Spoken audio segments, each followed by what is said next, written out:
Өткенде халықаралық конференцияда еліміздің президенті Қасым-Жомарт Тоқаев Алтын Орданың тарихы тек қана өткеннің тарих қана емес, ол мәдениет үлкен халықтардың бір-бірімен қатынасы,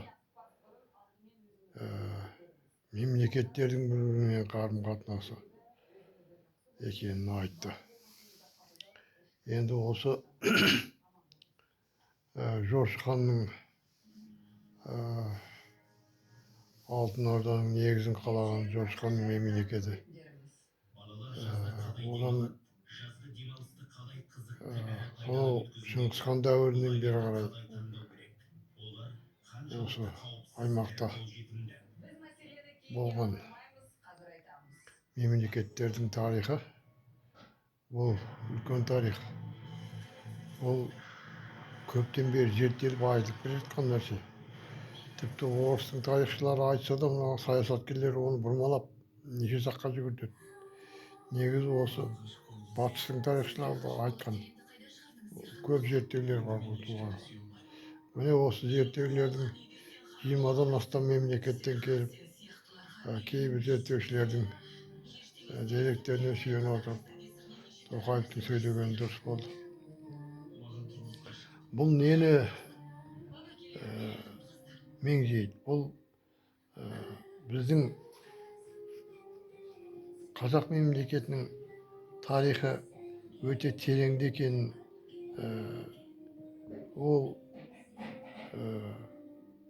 Назарбаев айтқандай қазақ хандығынан бері қарай құрылып, бізде мемлекет жоқ деп Назарбаев Қазақстан тарихын өзінің 1991 жылдардан бастап жазғызуы, осылардың бәрі саяси қателік. Бұны тарихшыларымыз айтып жүрді, бірақ мынауыңыз мінеки қате деп олар айта алған жоқ. Өздері өз ортасында ғана білді енді Назарбаевтың қателескенін. Назарбаев шынында мына Олжас Сүлейменовтің сөзімен айтатын болсақ, 30 жыл елімізді басқарған 7 класстық білімі бар адам ғой. Олжас Сүлейменов сөйтіп айтты ғой. Бізді 30 жыл 7 класстық білімі бар адам басқарды деп. Қазақстанда мемлекет болған жоқ деп, шекара болған жоқ деп сөйледі ғой бұл кісі. Оның сөзіне сүйенген Путин, ол да КГБшник адам ғой енді. Тарихтан сауаты шамалы, әркім келіп әртүрлі әңгіме айтып кетеді ғой енді, соларды тыңдайды ғой. Кітап оқуға уақыт жоқ. Енді осындай адамдар әртүрлі, осындай адамдардың сөзіне сенген саясаткерлер неше түрлі қылып, қазақтың жері жоқ, мына Ресейдің жері, Ресей ыдыра, бұрынғы әлгі Совет одағы ыдыраған кезде Ресей жерлері біздің құрамымызда кеткен адамдарға сыйлап жіберілді деген сияқты, сыйлық ретінде беріліп жіберді деп көптеген жерде айтты ғой. Бірақ ол жерлердің бәрі Ресейдің жері емес. Енді мына Алтын Орда тарихы жақсылап зерттелетін болса, бұрынғы шекаралардың қандай болғандығы туралы бізде өзі архив болмаған бұрынғы қазақтың шекараларының қай жерде болғандығы жөнінде карталар бізде сақталмаған ғой. Бұрын болған картасы, хандардың маңайында карта сызатын сондай жаңағы тарихтан, мәдениеттен хабары бар тарихшы адамдар болған. Бірақ енді олар сақталмаған ғой, өртеп жіберген. Совет үкіметінің кезінде көптеген кітаптар өртелген ғой, ескі кітаптардың бәрі. Енді сол шетелден келген жаңағы архивтерден алынған неге қарап отырсаңыздар, картаға әр кездерде әртүрлі атаумен қазақтардың мемлекет құрғаны, өздерін өздері басқарғаны, басқа мемлекеттермен байланыс жасағаны, шекараларының болғанын бәрі көрсетіліп қойылып тұрады. Оны кәдімгі шетелдің саяхатшылары, шетелдің географтары жасаған ғой ғалымдар. Міне біздің әлгі енді ол тек қана 1200 жылдардан бері қарай мына алтын орда тарихымен ғана байланыстырмайды, одан ары қарай кете береді. Оның алдында да қаншама қыпшақ мемлекеті болған 9-шы, 8-ші, 10-шы ғасырларда олармен қарым қатынас жасаған мына орыстар, сосын мына украин халқы, белорустар, европалықтар.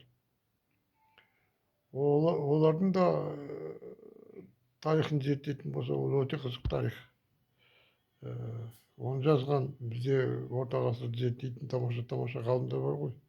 Олармен әңгімелесіп отырсаңыз рахат дүние ол. Өзі бір ғажап нәрселер. Олар жазылып қойылған, кітапханаларға барсаңыздар тұр бәрі. Бірақ енді оны ешкім қазып оқымайды, оқығаннан кейін оны түсіне білу керек қой. Ондағы фактілердің ар жағында не жатқанын бәрін қарап, зерлеп, оны ол ғалымдар ол тарихты жазған кезде көптеген еңбектерге сүйенеді. Ол сүйенген еңбектерінің бәрін кітаптардың төменгі жағында көрсетіп қояды. Солардың бәрін жинап теріп оқығанша адамның өзі бүкіл өмірі жетпейтін нәрсе ғой, бұл тарих деген терең ғылым ғой. Енді бұл тарих не үшін керек? Алтын орда тарихы, Қыпшақ тарихы не үшін керек? Бұл біздің мына сана сезіміміздің өсуі үшін керек.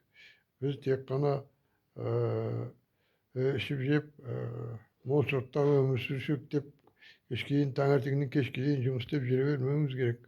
Ұрпағымызға үйретуіміз керек. Ата бабаларымыздың қандай болғанын, олардың кімдермен қарым қатынас жасағанын, қандай мемлекет болғанын бәрін айтып түсіндіріп отыру керек қой. Сол үшін керек тарих.